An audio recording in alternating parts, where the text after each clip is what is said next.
बिस्मिल्लाहिर्रहमानिर्रहीम। अस्सलाम वालेकुम टू ऑल। आज का जो हमारा लेक्चर है वो है ख़ताती में हरूफ की इक़साम। इसमें 3 इक़साम होती है जिसको हम बारी बारी पढ़ेंगे। पहले पढ़ेंगे हम फ़ल्की हरूफ के बारे में जो कि 70 के ऊपर लिखे जाते हैं।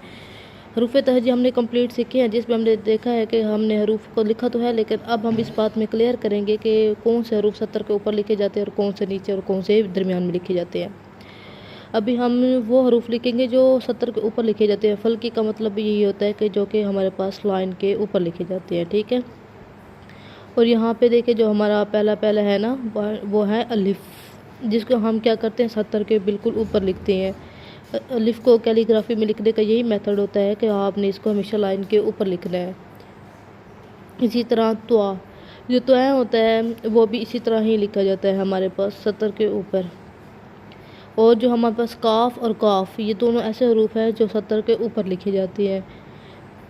चाहे वो हम 2 लाइनों के ऊपर लिखें, 3 लाइनों के ऊपर लिखें या 1 लाइन के ऊपर लिखें, लेकिन स्टार्ट हम उस लाइन से करेंगे बिल्कुल 70 के ऊपर होगी। मीन कि इसको बीच से स्टार्ट नहीं करेंगे हम। उम्मीद है कि आपको ये बात यहाँ पे क्लियर हो रही होगी कि 70 के ऊपर किस तरह हम इसको मतलब लिखेंगे। इसके बाद हमारा जो नेक्स्ट है वो है फ़र्शी हरूफ। और फ़र्शी हरूफ का मतलब वो होता है जो 70 पर लिखने वाले होते हैं। मीन के एक होता है ना 70 के ऊपर लिखने वाले, जैसे हम ऊपर लिखा है 70 पर, ठीक है। जो हम लाइन के बिल्कुल मतलब ऊपर ऊपर लिखेंगे, ठीक है, लाइन के मतलब साथ लेके चलेंगे। जैसे अब मैं लिखूँगी ना, यहाँ पर क्लियर हो जाएगा।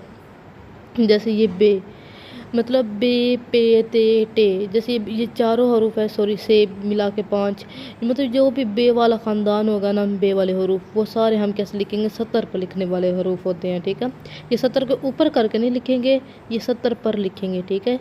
अब आप लोगों को ये क्लियर हो गया होगा कि 70 के ऊपर जो थे ना वो देखिए वो पूरी मतलब एक लाइन के आ रही हैं, लेकिन ये क्या है, ये हमारी जो 70 है ना लाइन है उसके ऊपर लिखे जाती हैं, ठीक है। ये होते हैं फ़र्शी हरूफ। आगे जो होता है ना हमारे पास दाल, डाल, ज़ाल, ये जो दाल वाला ख़ानदान होगा ना ये भी हमारे कौन से इंक्लूड होंगे फ़र्शी हरूफ में, ठीक है।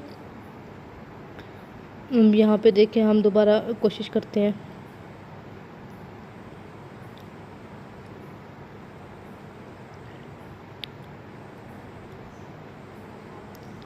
ये देखें, ये जो दाल वाले हैं ना ये सारे हमारे जो भी होंगे ये भी 70 के ऊपर लिखे जाते हैं। इसके बाद जब हम आगे लिखेंगे ना वो फिर कौन से स्टार्ट होंगे, वो हमारे पास होंगे रे, जे, अड़े, ये चारों हरूफ भी कहाँ पे लिखे जाएंगे 70 के ऊपर लिखे जाएंगे।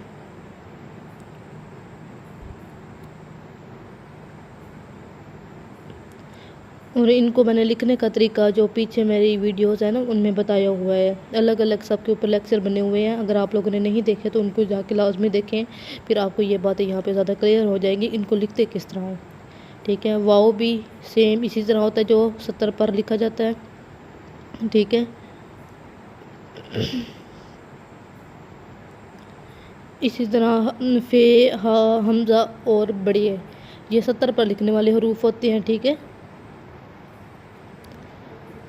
जब आप पीछे मेरी कैलीग्राफी के लेक्चर है ना उसके ऊपर 8-9 लेक्चर हैं, वो आप देखेंगे ना तो आपको ये बातें ज़्यादा क्लियर हो जाएंगी, फिर ये लेक्चर बिल्कुल आपके लिए इजी हो जाएगा। अब है 70 के ऊपर नीचे लिखने वाले हरूफ। इसका मतलब होता है 2 लाइनों के बीच में लिखा जाना। जैसे ये जीम है, जीम का ख़ानदान पूरा ऐसे लिखा जाता है, जीम चे हे, ये 2 लाइनों के बीच में लिखा जाता है। ये देखिए यहाँ पे आपको क्लियर हो गई होगी बात, ठीक है। जीम चे हे ये सारे ऐसे ही लिखे जाते हैं। इसी तरह नेक्स्ट हमारे पास कौन से हो गए सीन, शीन, ये वाले हरूफ भी 2 लाइनों के दरमियान में लिखे जाते हैं। इसे हम क्या 70 के बीच में, ये देखे ना मैंने यहाँ पे ये पॉइंट क्लियर किया है। नेक्स्ट हमारे पास कौन सा है, वो भी सेम शीन। नेक्स्ट हमारे पास है स्वाद और ज़वाद, ये दोनों इसी तरह ही लिखे जाते हैं, 70 के ऊपर और नीचे 2 लाइनों के बीच में लिखे जाते हैं। इसी तरह हमारे पास आइन और गाइन, ये भी ऐसे हरूफ होते हैं जो मतलब के 2 लाइनों के दरमियान में लिखे जाते हैं।